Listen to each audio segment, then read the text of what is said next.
Now let's begin. The Georgia sun was brutal at 3 p.m. when Derek Hansen's pickup truck rolled down Oakmont Avenue. He'd been driving since 6 that morning, straight from Fort Bragg, his deployment cut short by 2 months due to budget reallocations. The surprise homecoming was supposed to be a celebration. He'd imagined Travis's face lighting up, Julia crying happy tears, maybe her father Gordon cracking one of his rare smiles. Derek turned onto Pinecrest Drive and pulled into the driveway of the modest 2-story colonial he'd bought before his last deployment. The lawn needed mowing. Paint was peeling on the shutters. He killed the engine and sat there a moment, working the stiffness from his shoulders after 9 hours behind the wheel. 34 years old, 12 years in the Army, and he still got excited coming home. He grabbed his duffel from the truck bed and headed for the front door, then stopped. A sound came from the backyard, a small, desperate sound. Derek's training kicked in before conscious thought. He dropped the bag and moved along the side of the house, his boots silent on the grass despite his size. What he saw through the gap in the fence made his blood turn to ice water. A small figure crouched beside the garbage cans, one hand inside the black plastic bag, pulling something out. Barefoot on the concrete, rail-thin legs visible beneath dirty shorts. Derek pushed through the gate. Travis. The boy spun around, and Derek's heart shattered.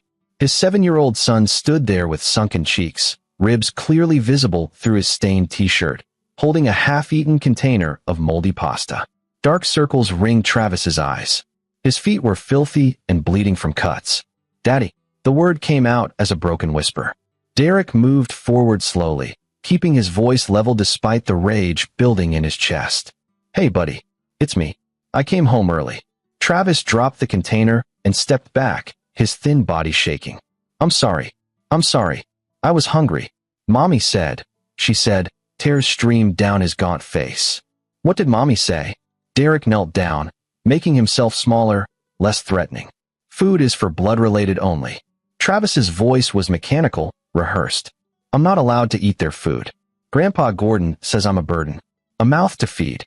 I have to earn my meals, but I never do good enough." Derek's hands clenched into fists. 12 years of combat experience, 3 tours, countless hostile situations, and nothing had prepared him for this. His son, his Travis, eating from the garbage. "Come here, son." Derek opened his arms. Travis hesitated, then stumbled forward. Derek caught him, feeling nothing but bone and skin. The boy weighed maybe 40 pounds when he should have been 60. Derek stood, lifting his son easily, and Travis buried his face in his father's neck. "You're not in trouble," Derek said quietly. "You didn't do anything wrong. Not one single thing. You understand me." Travis nodded against his shoulder. Derek carried him to the truck, his mind already shifting into tactical mode. Document everything. Secure the asset. Gather intelligence. Execute the mission. He'd learned to compartmentalize emotions in Kandahar. He'd need that skill now more than ever. He settled Travis in the passenger seat and pulled out his phone. 3 photographs of the garbage cans. 2 of Travis's feet. 1 full-body shot. He switched to video. "Travis, can you tell me again what Mommy said about food?" The boy repeated it, word for word. Derek saved the file with a timestamp. "When did you last eat a real meal?" "Thursday, maybe. Grandpa Gordon gave me some bread crusts after I cleaned the garage. Today was Sunday." Derek's jaw tightened, but his voice stayed calm. "Okay, let's get you something to eat, buddy. Something good." He drove to Lucy's Diner, 2 miles away. Inside, he ordered pancakes, eggs, bacon, hash browns, orange juice, and chocolate milk. Travis stared at the food when it arrived like he'd never seen anything so beautiful. "Slow down," Derek said gently as Travis began shoveling eggs into his mouth. "Small bites. Your stomach's not used to this." They sat in the booth for an hour. Derek let Travis eat at his own pace while he made notes in his phone. Every detail, every word. He'd learned in Army intelligence that documentation was everything. You built your case brick by brick. "Daddy." Travis looked up from his second glass of chocolate milk. "Are you going to leave again?" "Not without you," Derek said. "That's a promise. Mommy says you don't love me because you're always gone. She says I remind you of your mistakes." Derek reached across the table and took Travis's small hand. "Your mother is wrong. You are the best thing that ever happened to me. Not a mistake. Never a mistake. And I'm going to fix this. All of it." They drove back to the house as the sun lowered in the sky. Derek parked in the driveway and told Travis to stay in the truck with the doors locked. I need to talk to Mommy and Grandpa. You sit tight, okay? If anything happens, you hit this button. He showed Travis the panic button on his keychain that would sound the truck's alarm. Travis nodded, his eyes wide and fearful. Derek walked to the front door. The rage had settled into something cold and focused now. He'd seen men in combat lose themselves to anger, make fatal mistakes. He wouldn't do that. This required precision. He pushed open the front door. The house smelled stale, like unwashed dishes and neglect. The living room was a mess. Empty beer bottles, pizza boxes, dirty laundry piled on the furniture. The TV blared some reality show. Julia sat on the couch next to her father Gordon. She'd gained weight since Derek's last visit home 6 months ago, maybe 30 pounds. Gordon looked the same, late 50s, thick gray hair, wearing an expensive polo shirt and khakis. They were laughing at something on the screen, sharing a pizza. Derek stood in the doorway and watched them. Neither had heard him come in. Julia threw her head back, laughing, and Gordon patted her knee affectionately. A happy family moment. While Travis ate from the garbage. "Hello, Julia," Derek said quietly. She jumped, nearly spilling her beer. Gordon turned, his expression shifting from surprise to something else, calculation. "Derek," Julia stood, smoothing her hair. "Oh my God, you're home. Why didn't you call? We would have." "Where's Travis?" Derek asked. He's in his room, I think. Probably napping." She moved toward him, arms outstretched for a hug. Derek didn't move. "He's in my truck. I found him in the backyard, eating from the garbage." The color drained from Julia's face. Gordon's eyes narrowed. "That's ridiculous," Julia said quickly. "He must have been playing. You know how kids are. They pretend. He's starving." Derek's voice was flat, controlled.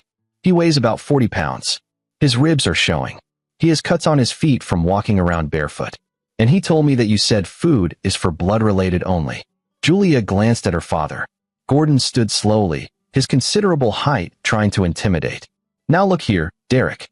You've been gone for months. You don't know what it's been like raising that boy. He's difficult. He doesn't listen. Sometimes discipline requires tough measures." "Tough measures." Derek repeated the words slowly. "Is that what you call child abuse? Don't you dare come into my daughter's house and accuse." "My house," Derek interrupted. "My name on the deed. My money that paid for it. And my son upstairs who you've been torturing." Julia's face hardened. The mask slipped. "He's not your son." The words hung in the air like a grenade with the pin pulled. Derek's expression didn't change. "Explain." "Oh, for God's sake, Derek. Did you really think?" Julia laughed, but it was ugly now. "Travis isn't yours. He never was. I was pregnant when we met. The father was some nobody who took off. You were so eager to play hero, the big, strong soldier, that you never even questioned it." Gordon nodded, crossing his arms. "We've been carrying your mistake for 7 years. The boy's not your blood. Why should we waste food and resources on?" "Get out," Derek said. "What? Get out of my house. Both of you. Now." Julia's eyes flashed. "This is my home. You can't just." "I can.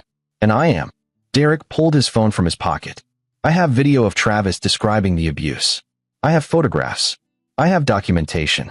I'm going to the police, and then I'm going to a lawyer. But first, I'm getting my son somewhere safe. You have 30 seconds to leave, or I'm calling the cops right now and having you arrested for child abuse." Gordon stepped forward, his face reddening. "You think you can threaten me? I have connections in this town. I know people, judges, lawyers. You're just some grunt who follows orders. You won't." Derek moved. One step forward, close enough that Gordon had to look up to meet his eyes. "I've done 3 tours in Afghanistan. I've seen things that would make you piss yourself. I've made men twice your size cry for their mothers. Don't test me, Gordon. Not today. Not ever." The older man backed up, something primal in his hindbrain recognizing a genuine predator. "We'll see about this," Julia hissed. "I'll get a lawyer. I'll take you for everything. That boy isn't even yours. Then you won't mind giving up custody," Derek said. "Leave. Now." They left, Julia still spitting threats over her shoulder, Gordon silent and calculating. Derek watched through the window as they climbed into Gordon's Mercedes and peeled out of the driveway. He stood there for a long moment, breathing slowly, forcing the adrenaline down. Then he went back to the truck. Travis looked up at him with those huge, frightened eyes. "Are they mad at me?" "They're gone," Derek said. Come on, buddy. Let's get you cleaned up and into bed. Real bed. Clean sheets. Safe. That night, Derek sat in the dark living room after Travis had finally fallen asleep. The boy had showered. The water had run brown at first, and Derek had found old clothes in the back of the closet that still fit him. He'd made Travis a simple dinner of chicken and rice, small portions to avoid making him sick. Now Derek pulled out his laptop and began to work. Army intelligence had taught him how to dig, how to find patterns, how to follow the money. He started with Julia's bank statements, accessed through their joint account. Large withdrawals, frequent deposits to Gordon's account. His military pay was being direct deposited, but significant amounts had been transferred out. He dug deeper. Gordon Henderson owned Henderson Real Estate Development, a mid-sized firm that had been struggling since 2020. Tax records showed mounting debt, legal judgments, collection notices. And then Derek found it. A life insurance policy on Travis, taken out 2 months after Derek's last deployment began. $500,000. Beneficiaries, Julia Henderson Hansen and Gordon Henderson. Derek stared at the screen. The pieces were clicking together. The starvation. The neglect. They were waiting for Travis to die. Malnutrition, a weakened immune system, an infection. It would look natural, tragic. A sick child whose father was deployed, whose mother did her best but couldn't save him. And they'd collect $500,000. His hands were shaking now. Not with rage, that had burned out hours ago. This was something colder. This was the feeling he'd had in the mountains outside Kabul when he'd tracked insurgents for 3 days straight, watching, learning, planning the perfect strike. Derek pulled out a burner phone he kept for operational security. He had friends, Army buddies who'd gone into different lines of work.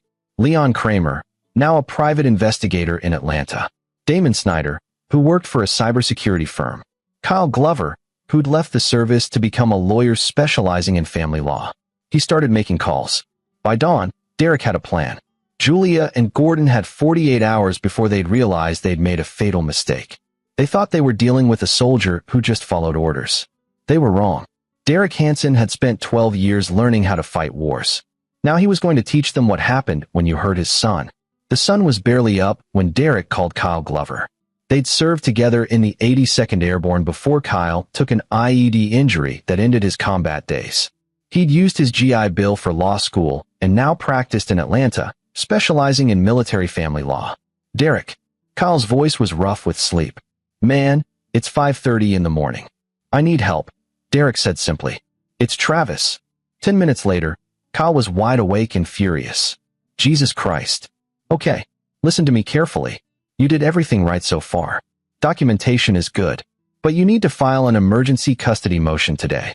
Right now, legally, Julia still has parental rights. She's not his biological mother, Derek said. Doesn't matter. She's married to you. Her name's on the birth certificate. Until a judge says otherwise, she has rights. But with your evidence, we can get an emergency order this morning. I know a judge in Fulton County who handles domestic cases. She's good people. Military friendly. There's more, Derek said.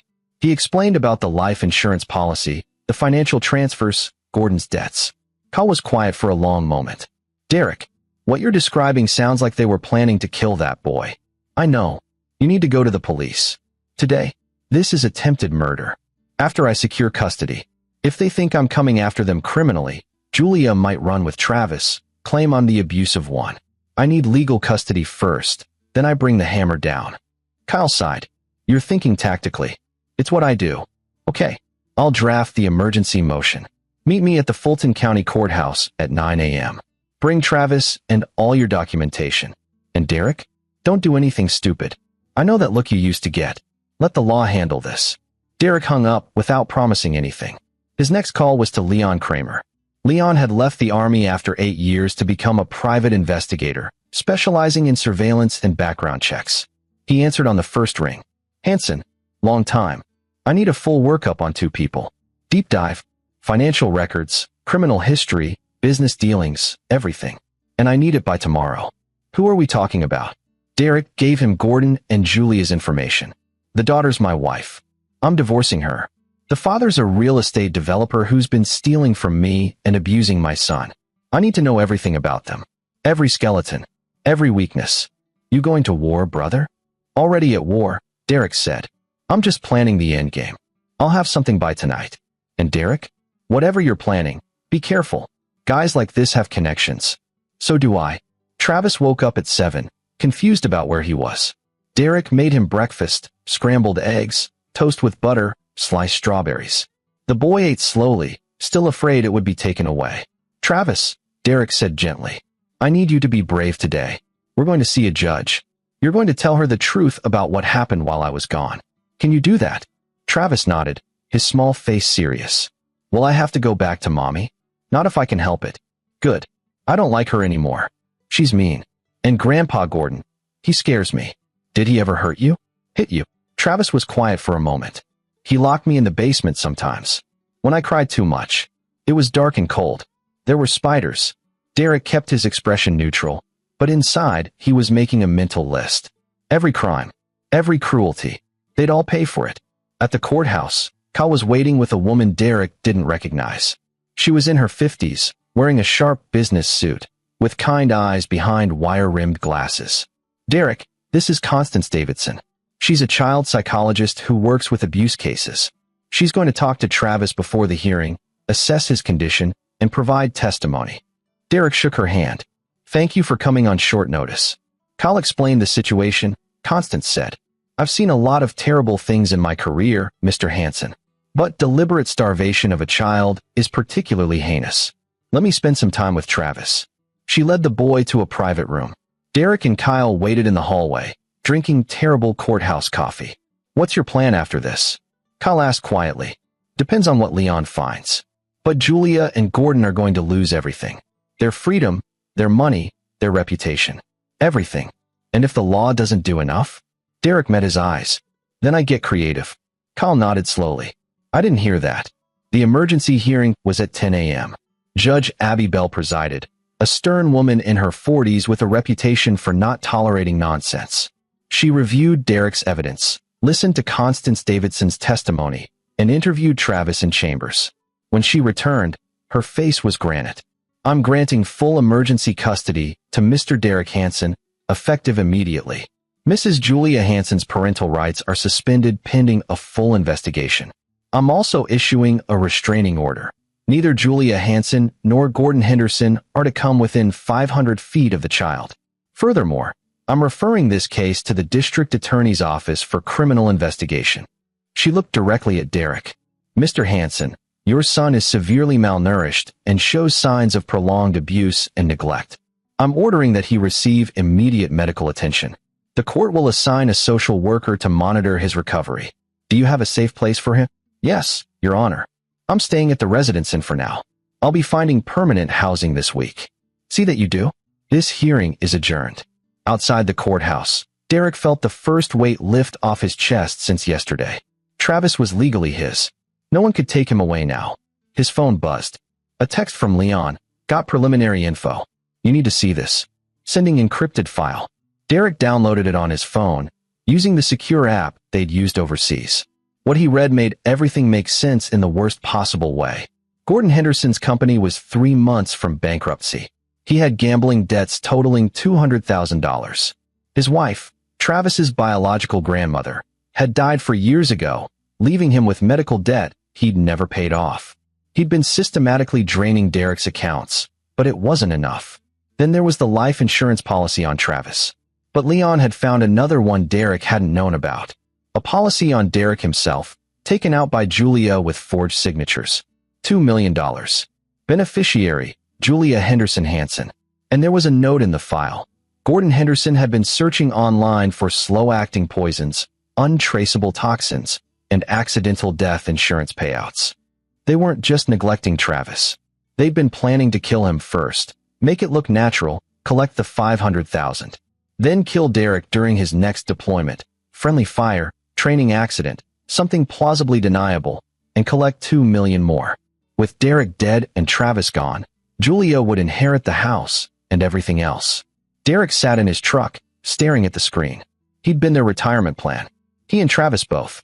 Travis was buckled in the passenger seat, quiet. Derek looked at his son, regardless of blood, and something hardened inside him. Hey buddy, he said softly. How would you like to go visit Uncle Leon? He has a really cool office in Atlanta. Lots of computers and spy stuff. Travis's eyes lit up for the first time. Really? Really? We'll go tomorrow.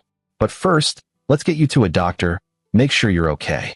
That afternoon, at the pediatrician's office, Dr. Alan Lehman examined Travis with a deepening frown. Mr. Hansen, your son is severely malnourished. Dangerously so. We're talking about potential organ damage, developmental delays, weakened immune system. He needs to be hospitalized. How long? At least a week, maybe more. We need to restore his nutrition slowly, run comprehensive tests. I'm honestly shocked he's still walking around. Another month of this and... The doctor didn't finish the sentence. Derek nodded. Do whatever you need to do. Money's not an issue. He stayed with Travis at Children's Hospital that night, sleeping in the chair beside his bed. Travis was hooked up to N4, receiving nutrients and fluids. He looked so small in that hospital bed, surrounded by machines. Daddy, Travis whispered in the dark. Am I going to die? No, Derek said firmly. You're going to live. You're going to grow up strong and healthy. And I promise you, the people who did this to you will never hurt anyone again. The next morning, while Travis was sleeping, Derek met with Leon Kramer at a coffee shop near the hospital. Leon slid a thick folder across the table. It's all there.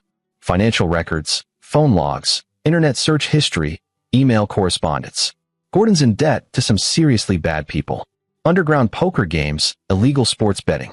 He owes money to a loan shark named Roy Willis who operates out of Charleston. Nasty piece of work. And Julia? She's been planning this for at least a year.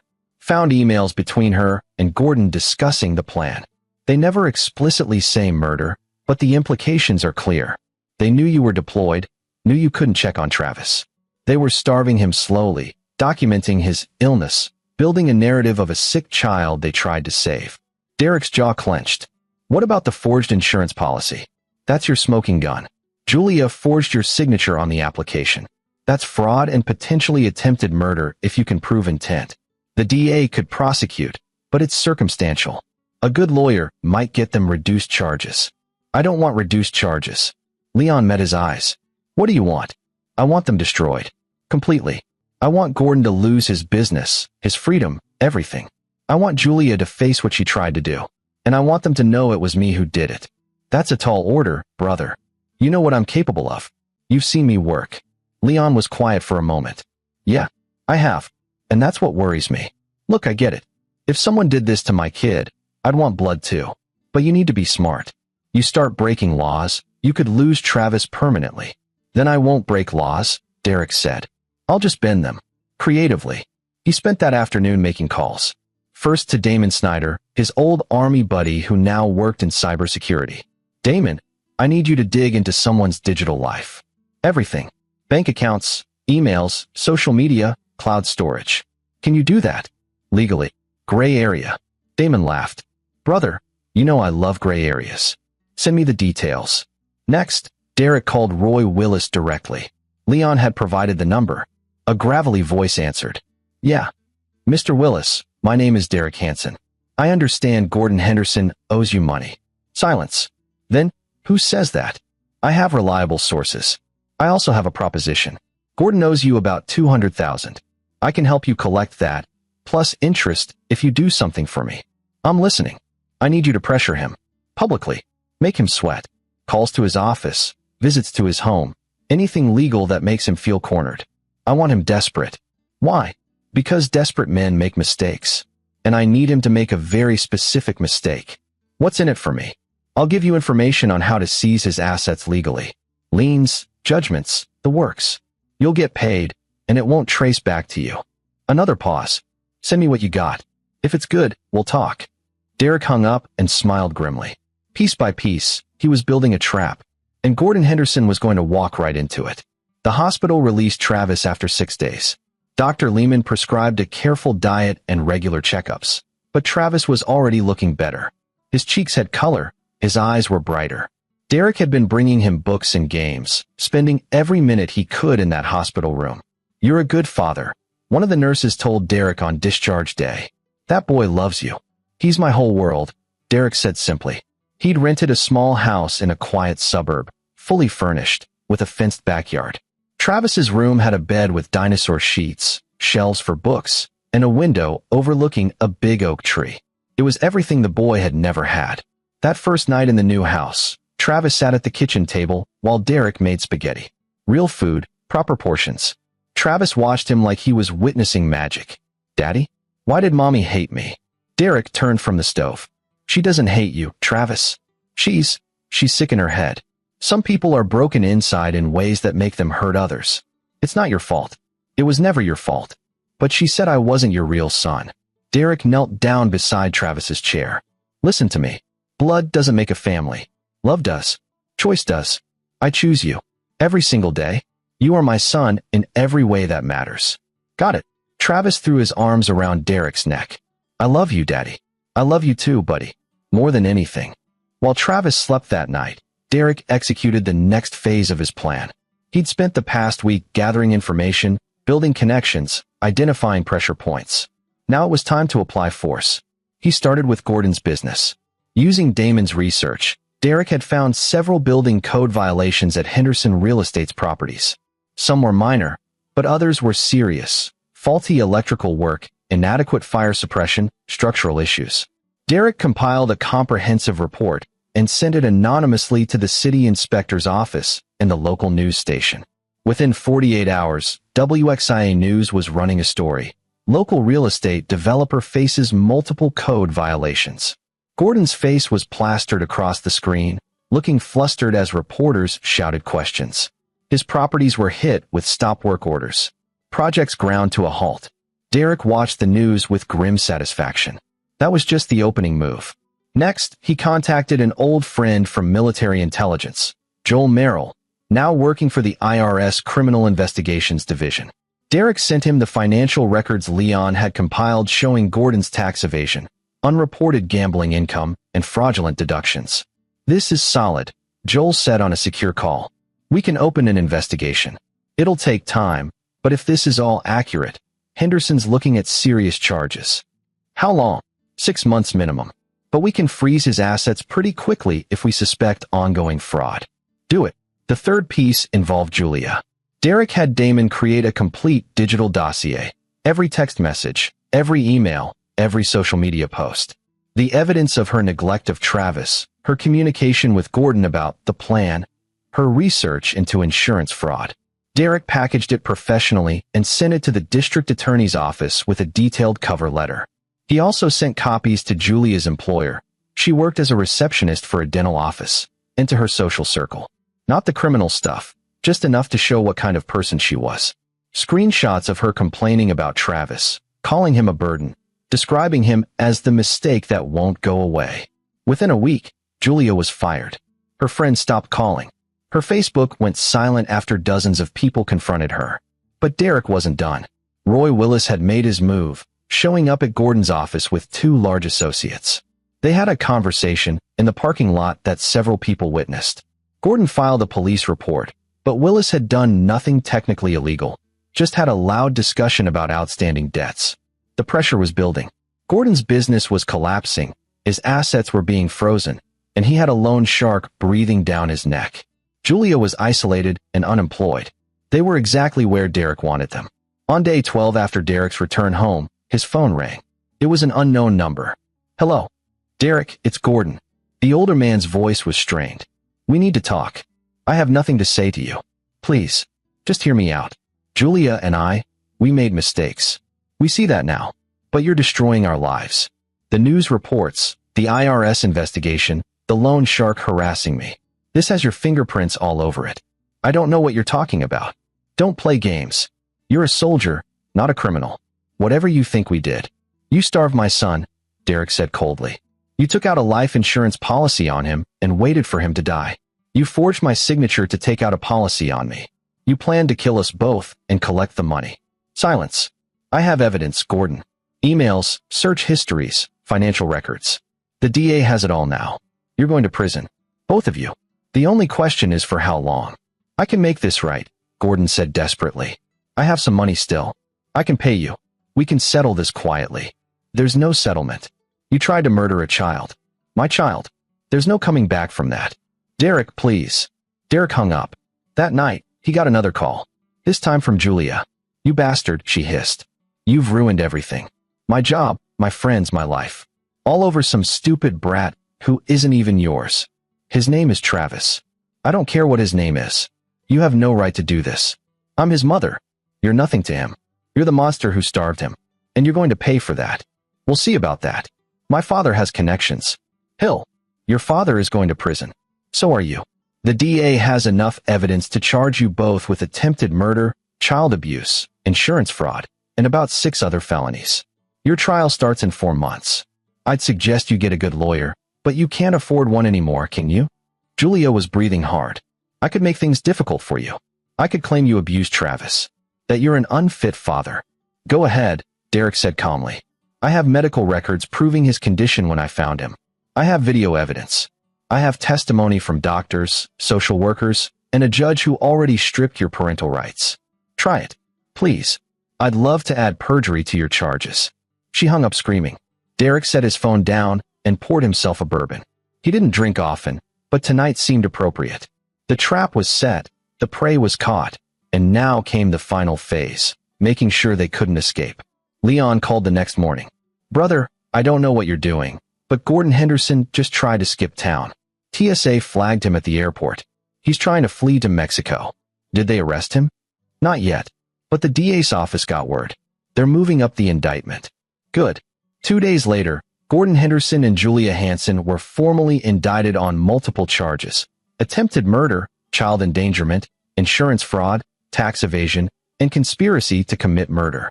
The bail was set at $2 million each. They couldn't make it. Derek watched the news coverage from his living room while Travis played with toy trucks on the floor. The boy was gaining weight, smiling more, starting to act like a normal 7-year-old. He had nightmares sometimes, and he still hoarded food in his room, but Dr. Constance Davidson was helping him work through the trauma. Daddy, Travis looked up. That's Mommy on TV. Yeah, buddy. She looks sad. She should be. She did bad things. Travis was quiet for a moment. I'm glad I'm with you instead. Derek smiled. Me too, kid. Me too. But he wasn't finished. The legal system would handle Gordon and Julia, but Derek wanted to make sure they understood the full cost of their actions. He wanted them to know what it felt like to lose everything. He made one final call to Roy Willis. The assets are about to be liquidated by the court, but there's a window where you could file liens against Henderson's properties. I'm sending you the information. You're a cold son of a bitch, Hanson. I'm a father protecting his son. Do we have a deal? We have a deal. The pieces fell into place over the next month. Roy Willis filed legal claims against Gordon's properties for the gambling debts. The IRS seized bank accounts. The city condemned several of his buildings. Henderson Real Estate Development went bankrupt, and Gordon lost everything: his business, his house, his car, his reputation. Julia fared no better. Without her father's money, she couldn't afford a decent lawyer. She was assigned a public defender who advised her to take a plea deal: 15 years in prison in exchange for testifying against Gordon. She refused, convinced she could beat the charges. She was wrong. The trial was swift and brutal. Derek attended every day, sitting in the gallery with Travis's doctor, the social worker, and Kyle Glover. The prosecutor laid out the case methodically: the life insurance policies, the emails, the search histories, the medical evidence of Travis's starvation. Constance Davidson testified about Travis's psychological trauma. Dr. Lehman testified about his physical condition. Derek took the stand and described finding Travis eating from the garbage, his voice steady and factual. The jury deliberated for 3 hours. Guilty on all counts. Gordon Henderson was sentenced to 25 years in federal prison. Julia received 20 years. Neither would be eligible for parole for at least 15 years. Derek watched them being led away in shackles, their faces pale and shocked. Gordon was crying. Julia stared straight ahead, her expression empty. He felt nothing. No satisfaction, no closure. Just a grim acknowledgement that justice had been served. Outside the courthouse, Kyle clapped him on the shoulder. You did it, brother. That boy is safe now. We did it, Derek corrected. I couldn't have done this without you. What's next for you? I'm putting in my discharge papers. 12 years was enough. Travis needs stability, and I need to be here for him. I'm thinking about starting a business, maybe security consulting or something. Kyle grinned. Using all those covert ops skills for good? Something like that. That night, Derek made Travis's favorite dinner: mac and cheese with chicken nuggets. They ate together at the kitchen table, Travis chattering about school and his new friends. He was enrolled in second grade now, getting therapy twice a week, and thriving. After dinner, they sat on the couch and watched a movie. Travis fell asleep halfway through, his head on Derek's shoulder. Derek looked down at his son, because Travis was his son in every way that mattered, and felt something shift in his chest. For 12 years, he'd been a soldier. He'd fought in wars, executed missions, followed orders. But this was the most important battle he'd ever fought, and he'd won it not with weapons, but with strategy, patience, and relentless determination. He'd protected his son. He'd brought down the monsters. And he'd done it within the bounds of the law, mostly. Derek carried Travis to bed, tucked him in, and kissed his forehead. "Good night, buddy. Sweet dreams." "Night, Daddy," Travis murmured, already half asleep. Derek stood in the doorway for a moment, watching Travis sleep peacefully, safely, in a home where he was loved and protected. Then he quietly closed the door and went to his own room. Tomorrow he'd start his civilian life. But tonight, he was just a father who'd saved his son. And that was enough. 6 months after the trial, Derek was sitting in his home office reviewing contracts for his new security consulting business when his phone rang. Unknown number again. He answered warily. "Mr. Hansen? This is Warden Chapman from Federal Correctional Institution Coleman. I wanted to inform you that there was an incident involving Gordon Henderson." Derek's hand tightened on the phone. What kind of incident? He was assaulted by another inmate. Apparently word got around about his crimes. Child abuse, attempted murder of a child. That doesn't sit well in prison populations. He's in the medical ward now. He'll survive, but, well, let's just say his time here won't be easy. "I see," Derek said neutrally. "I thought you'd want to know. Also, Julia Hansen has been requesting to see you. She wants to apologize, she says. Make amends.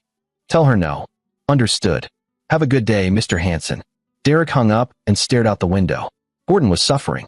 Julia was suffering. They'd lost everything and would spend the next 15 years, minimum, in a cage. He should feel something. Satisfaction, maybe. Justice served. But all he felt was tired. Travis's voice came from downstairs.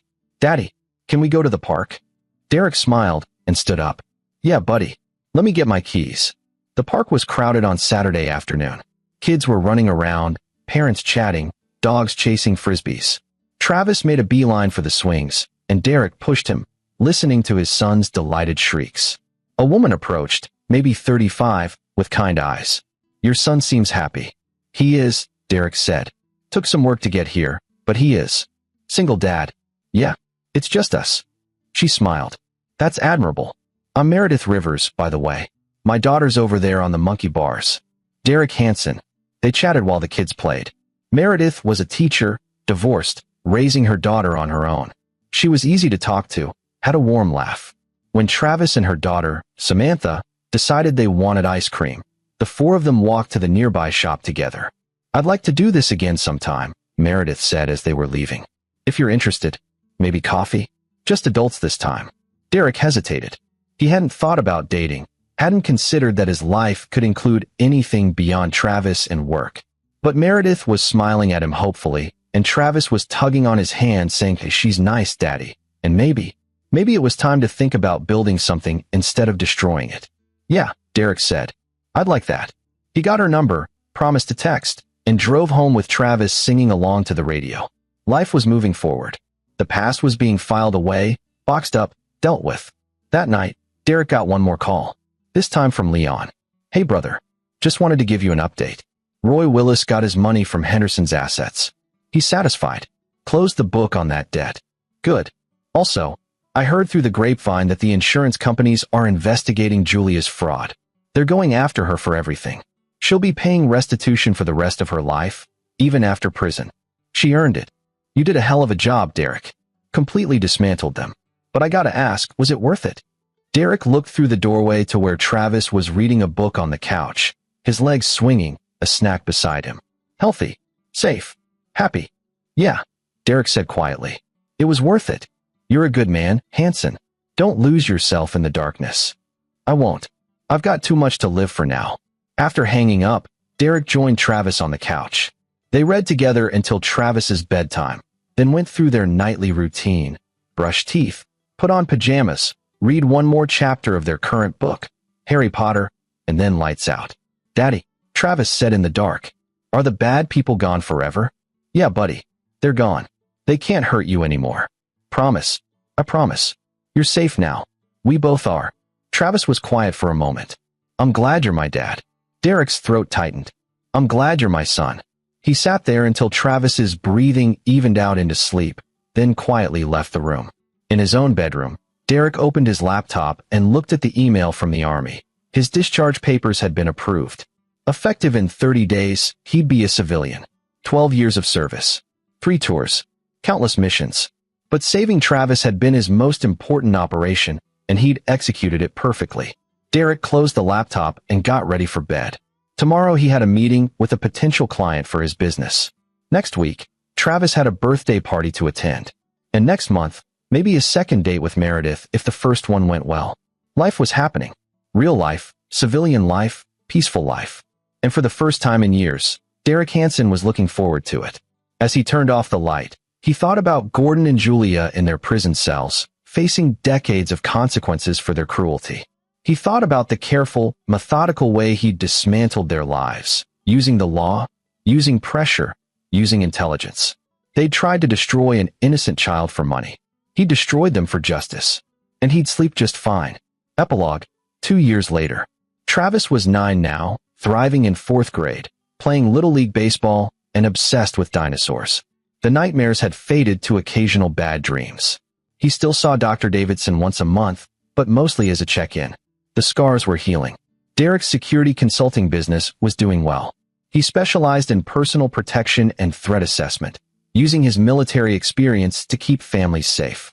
There was something satisfying about the work, being a protector rather than a warrior. He and Meredith Rivers had been dating for 18 months. She understood his past, his baggage, his fierce protectiveness of Travis. Her daughter Samantha and Travis had become best friends. They were taking things slow, but Derek could see a future there. Maybe. One Saturday morning, Derek was making pancakes when Travis came downstairs with a school project folder. "Dad, I have to write about my hero for class." "I picked you." Derek flipped a pancake. "Yeah? Why's that?" "Because you saved me. You're like a superhero, but real." "I'm not a superhero, buddy. I'm just your dad." "That's what makes you a hero," Travis said seriously. "Superheroes have powers. You just had love. And you still won." Derek knelt down and pulled Travis into a hug. "You know what? You're the real hero. You survived when things were terrible. You stayed strong. You trusted me when you had every reason not to trust anyone. That takes more courage than anything I did." "We're both heroes," Travis decided. "A team." "Yeah, a team." Later that week, Derek received a letter. Prison letterhead. He almost threw it away, but curiosity made him open it. "Dear Derek, I know you don't want to hear from me. I know I have no right to reach out. But I need to say this, even if you never respond. I'm sorry. Truly, deeply sorry. What I did to Travis was unforgivable. I was sick with greed, with desperation, with my father's influence. None of that excuses it. Nothing excuses it. Prison has given me a lot of time to think. About what I became. About the child I hurt. About the man I destroyed by betraying him. Travis wasn't yours by blood, but he was always yours in every way that mattered. I see that now. You chose him. You fought for him. You loved him. I never did any of those things. I don't expect forgiveness. I don't deserve it. But I want you to know that I'm glad Travis has you. That he's safe. That he's loved. That's the only good thing to come out of this nightmare. I have 15 more years to think about what I did. 15 years to live with the knowledge that I tried to kill an innocent child for money. That weight will never lift. Please tell Travis. Tell him I'm sorry. Tell him he deserved better. Tell him none of it was his fault. I hope you find happiness, Derek. You earned it. Julia." Derek read the letter twice, then filed it away in a folder. Maybe someday he'd show it to Travis when he was older, when he could process it. Or maybe he'd just keep it as a reminder that even monsters could have moments of clarity. But it didn't change anything. The past was done. The present was what mattered. That evening, Derek took Travis and Meredith and Samantha out for pizza. They laughed and told jokes and made plans for summer vacation. Normal family stuff. Beautiful, mundane, ordinary life. As they drove home, Travis asleep in the back seat, Meredith reached over and squeezed Derek's hand. "You're a good man, Derek Hansen. I try to be. You don't have to try. You just are." Derek smiled and kept driving, toward home, toward a future that was bright and safe and filled with love. He'd spent 12 years as a soldier, fighting wars in distant lands. But the most important battle had been right here, saving his son from monsters who wore familiar faces. And he'd won, not with bullets or bombs, but with intelligence, strategy, and unwavering determination to protect the one person who mattered most. Travis was safe. The monsters were caged. Justice was served. Mission accomplished. Derek Hansen was finally home. This is where our story comes to an end. Share your thoughts in the comments section. Thanks for your time. If you enjoy this story, please subscribe to this channel. Click on the video you see on the screen, and I will see you there.